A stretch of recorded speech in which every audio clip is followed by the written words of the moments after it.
Chief Justice Roberts, Vice President Harris, Speaker Pelosi, Leader Schumer, Leader McConnell, Vice President Pence, distinguished guests, and my fellow Americans. This is America's day. This is democracy's day. A day of history and hope, of renewal and resolve. Through a crucible for the ages, America has been tested anew, and America has risen to the challenge. Today we celebrate not with the triumph not of a candidate, but of a cause. The cause of democracy. The will of the people has been heard, and the will of the people has been heeded. We have learned again that democracy is precious. Democracy is fragile. And at this hour, my friends, democracy has prevailed. So now, on this hallowed ground where just days ago violence sought to shake this capital's very foundation, we come together as one nation, under God, indivisible, to carry out the peaceful transfer of power, as we have for more than 2 centuries.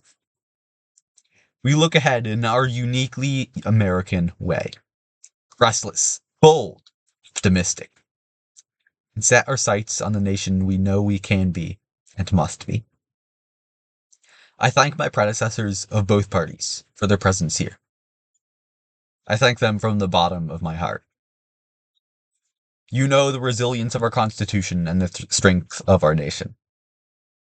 As does President Carter, who I spoke to last night, but who cannot be with us today, but whom we salute for his lifetime of service.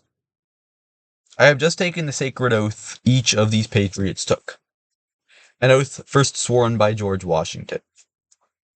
But the American story depends not on any one of us, not on some of us, but on all of us. On we people who seek a more perfect union.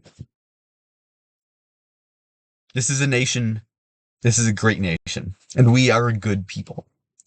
Over the centuries, through storm and strife, in peace and war, we have come so far, but we still have far to go. We will press forward with speed and urgency, for we have much to do in this winter of peril and possibility. Much to repair, much to restore, much to heal, much to build, and much to gain. Few periods in our nation's history have been more challenging or difficult than the one we're in now.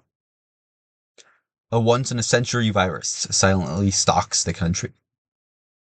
It's taken as many lives in 1 year as America lost in all World War II. Millions of jobs have been lost. Hundreds of thousands of businesses closed. A cry for racial justice some 400 years in the making moves us. The dream of justice for all will be deferred no longer. A cry for survival comes from the planet itself. A cry that can't be any more desperate or any more clear. And now, a rise in political extremism, white supremacy, domestic terrorism that we must confront and will defeat. To overcome these challenges, to restore the soul, and to secure the future of America requires more than words. It requires that most elusive of things in a democracy. Unity. Unity. In another January in Washington, on New Year's Day, 1863, Abraham Lincoln signed the Emancipation Proclamation. When he put pen to paper, the president said, "If my name ever goes down into history, it will be for this act, and my whole soul is in it." My whole soul is in it. Today, on this January day, my whole soul is in this. Bringing America together, uniting our people, and uniting our nation. I ask every American to join me in this cause, uniting to fight the common foes we face: anger, resentment, hatred, extremism, lawlessness, violence, disease, joblessness, hopelessness. With unity, we can do great things, important things.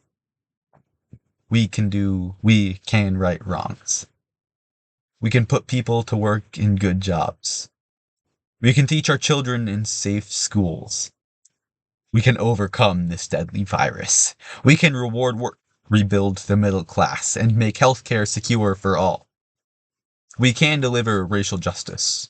We can make America, once again, the leading force for good in the world. I know speaking of unity can sound to some like a foolish fantasy. I know the forces that divide us are deep, and they are real. But I also know that they are not new. Our history has been a constant struggle between the America ideal that we all are all created equal and the harsh, ugly reality that racism, nativism, fear, and demonization have long torn us apart. The battle is perennial. Victory is never assured. Through the Civil War, the Great Depression, World War, 9/11, through struggle, sacrifice, and setbacks, our better angels have always prevailed. In each of these moments, enough of us came together to carry all of us forward. And we can do so now. History, faith, and reason show the way of unity. We can see each other not as adversaries, but as neighbors. We can treat each other with dignity and respect. We can join forces, stop the shouting, and lower the temperature. For without unity, there is no peace, only bitterness and fury. No progress, only exhausting outrage. No nation, only a state of chaos. This is our historic moment of crisis and challenge. And unity is the path forward. We must meet this moment as the United States of America. If we do that, I guarantee you, we will not fail. We have never, ever failed in America when we have acted together.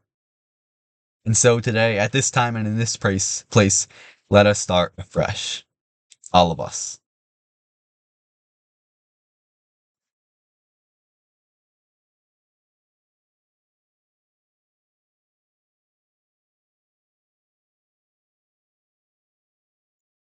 Before God and all of you, I give my word. I will always level with you. I will defend the Constitution. I will defend our democracy. I will defend America. I will give my all in your service, thinking not of power, but of possibilities. Not of personal interest, but of the public good.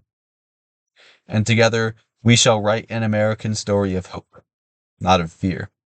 Of unity, not division. Of light, not darkness. An American story of decency and dignity. Of healing and love. Of greatness and goodness. May this be the story that guides us. The story that inspires us. The story that tells ages yet to come that we answered the call of history. We met the moment. That democracy and hope, truth and justice, did not die on our watch, but thrived. That our America secured liberty at home and stood once again as a beacon to the world. That is what we owe our forebears, one another, and generations to follow. So, with purpose and resolve, we turn to the tasks of our time, sustained by faith, driven by conviction, and devoted to one another and to this country we love with all our hearts. May God bless America, and may God protect our troops. Thank you, America.